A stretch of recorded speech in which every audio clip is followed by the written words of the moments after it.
saja karakter dan kepribadian yang dapat dibentuk dari sholat? Apa saja ciri-cirinya? Mari kita simak bersama. Berikut ciri-ciri orang yang sholat khusyuk berdasarkan sholat sebagai pembentuk karakter dan kepribadian. Yang pertama, di dalam sholat diajarkan tentang ketaatan, kepatuhan, dan rasa takut kepada Allah. Maka orang yang sholat khusyuk akan memiliki rasa takut, memiliki ketaatan, kepatuhan ketika bicara tentang sholat. Misal ketika mendengarkan azan, dia akan segera ingin memenuhi panggilannya. Seandainya ditunda-tunda atau tidak mematuhi, dia takut kalau Allah akan memberikan hukuman. Seperti dalam dunia nyata, orang yang sholat khusyuk senantiasa akan menjadi orang yang taat, patuh pada aturan, dan punya rasa takut kalau seandainya melanggar aturan itu. Yang kedua, di dalam sholat diajarkan tentang kedisiplinan. Maka di luar sholat dia akan disiplin. Ini hasil dari kebiasaan kita menjaga kedisiplinan sholat 5 waktu. Makanya orang yang sholatnya khusyuk akan terlihat dari kedisiplinan waktunya. Yang ketiga, di dalam sholat diajarkan tentang kebersihan. Maka di luar sholat dia akan senang dengan kebersihan. Ini hasil dari kebiasaan kita menjaga kebersihan dengan wudhu ketika akan sholat.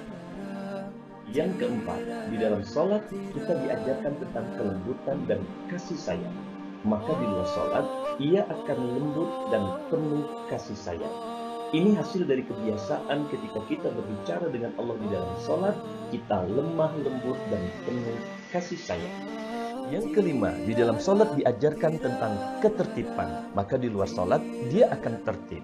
Ini hasil dari kebiasaan di mana di dalam sholat kita menjaga ketertiban rukun sholat kita. Tidak bisa dari takbir langsung sujud. Kita harus tertib menjalankannya. Makanya orang yang sholatnya khusyuk akan tertib hidupnya.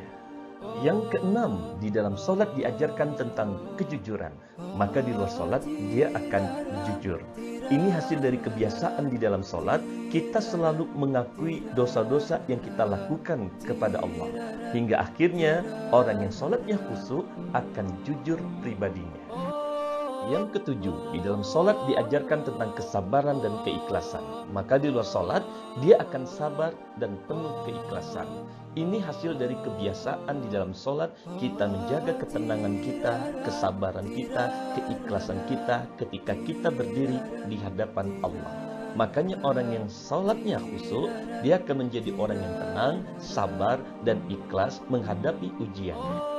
Yang kedelapan, di dalam sholat diajarkan tentang tawadu dan rendah hati. Maka di luar sholat dia akan tawadu dan rendah hati. Ini hasil dari kebiasaan di dalam sholat. Ketika berdiri berada di hadapan Allah, kita menundukkan diri kita setunduk-tunduknya, merendahkan diri kita serendah-rendahnya, hingga akhirnya orang yang sholatnya khusyuk, dia akan selalu menjadi pribadi yang tawadu, rendah hati, dan tidak sombong. Yang kesembilan, di dalam sholat diajarkan tentang prasangka baik. Maka di luar sholat dia akan menjadi orang yang selalu berprasangka baik.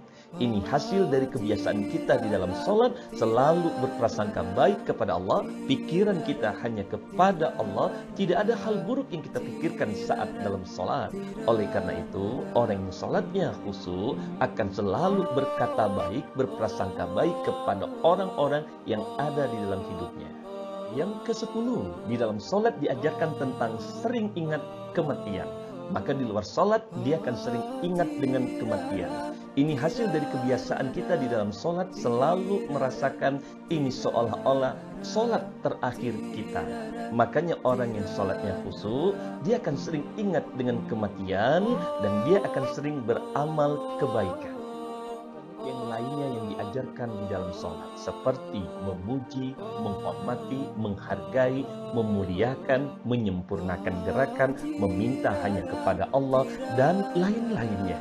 Makanya sudah sepantasnya kita mengatakan sholat ini sebagai pembentuk karakter kepribadian nomor 1 dalam hidup ini. Makanya Ingat, jikalau sholatnya baik, maka baiklah seluruhnya.